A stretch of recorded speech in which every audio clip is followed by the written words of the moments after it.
And this morning, the president has asked congressional committees to investigate. We're going to try and sort through all of this today. And we begin with the top Democrat on the Senate Intelligence Committee, Virginia's Mark Warner. Senator, let's start with the claims by the president. He tweeted that on Saturday, that he had just found out Obama had my quote-unquote wires tapped in Trump Tower just before the victory. Nothing found. He called it McCarthyism. What do you make of this? Well, John, let's step back for a moment and look at what we do know. We know that we've seen an unprecedented attack by a foreign adversary, Russia, in terms of meddling in our election. We saw before the election 1,000 internet trolls trying to use and place false information.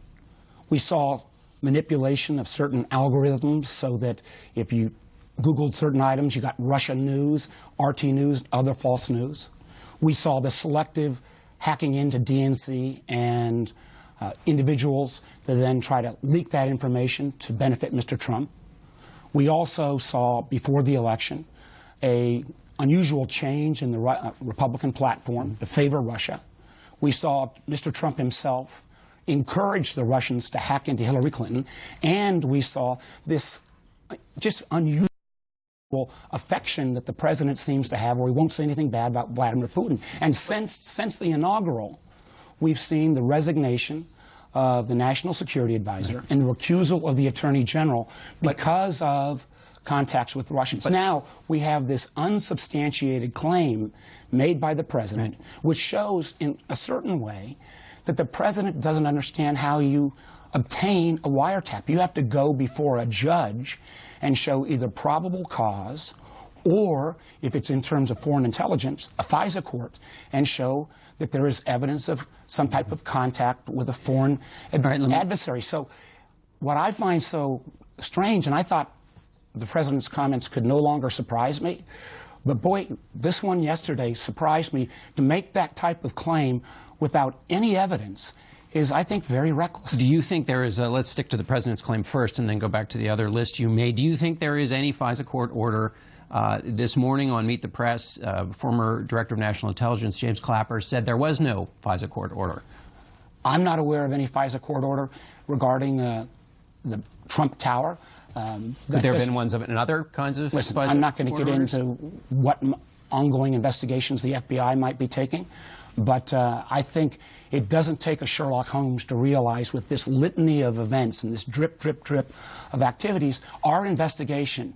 I have to tell you, I've been in public life a long time. There's nothing I've done in my life in public that's as important as trying to get this investigation done right and bipartisan and get the facts out to the American people. The president's claim, could he just be going off of something in a Breitbart report, or do you think he has access to, he has access to the best possible intelligence? He has access to the best possible intelligence. So which is this, do you think? I think time will tell, but I am not aware, as General Clapper has said, of any kind of FISA order that was somehow, in effect, bugging Trump Tower. But I feel like this, again, feels like an attempt where the president is trying to distract us by throwing out unsubstantiated information, which, again, if the president is correct and he says there's nothing here, then he should welcome this investigation, because what we will do... Have you seen any connections between the Trump campaign and the Russians? We are early into this investigation. We have our staff out looking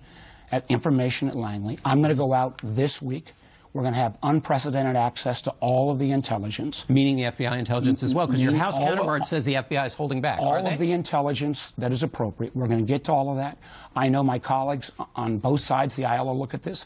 And one of the things that gives me pride that this is happening, I've seen colleagues on the committee, Republican colleagues like Susan Collins and Roy Blunt, Marco Rubio, all make public statements saying they are committed to not having this being interfered by politics and us getting to the bottom of it and getting the facts. Quickly on the FBI, though, House Intel ranking member on the House, Adam Schiff, has said that the FBI is withholding significant issues from top members of Congress. Is that true?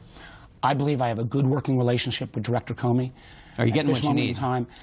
We're at the beginnings of this. We're going to get the information we need to get to the bottom of this. Who are you going to call? Is Michael Flynn going to testify? Listen, I think it will be, we're looking at when we'll hold public hearings. We're also starting to prepare a list of individuals that I think need to come testify. I believe, considering General Flynn's series of contacts and the fact that he had to resign, I want to hear from General Flynn. And are you working hand in hand with Senator Burr, who's the chairman of the committee? Listen, Senator Burr and I are friends. We have the ability to have kind of frank conversations. We've had conversations like that. I can tell you, as recently as Thursday, Chairman Burr and I, and he was very, very strong with the intel community, that we need to get all the facts, to get access, unprecedented access, and we got that access. You say you have frank conversations. Senator Burr was one of those the White House called and asked to act as a kind of character witness against these news reports that there were connections between the Trump campaign and the Russians. You talked to Senator Burr after that. Do you have any doubts that he can carry out his role as chairman? Listen, I have confidence that we are going to get to the bottom of this. You have confidence he's going to do his job? Chairman Burr, Richard Burr, and I are going to get this done. And if at any point, and I made this very clear from the outset, if at any point I feel like we are not getting access to all the information, or if there are barriers to getting this done, then I'll say so and look for a different venue. But what gives me faith is that this is a committee, the Intelligence Committee, for a lot of reasons, works in a more bipartisan way than virtually any other committee. And the fact that we've got so many Republican members on the committee who I think are as equally committed to getting to the bottom of this. This is as serious as anything I've ever been involved in. Final question. It is serious, and there's obviously an attempt by some people in the bureaucracy somewhere to put forward leaks that hurt the president. Do those leaks, which some in your party cheer like crazy, undermine what you're trying to do and undermine getting to the bottom of this? Listen, any kind of leaks of intelligence is serious and needs to be investigated because you put people's lives in jeopardy potentially. I have great trust and respect for the intelligence community. I wish the president would show that same level of trust and respect for the intelligence community because they do a good job for us, and they need to. We got to have their back. All right, Senator Warner, thanks.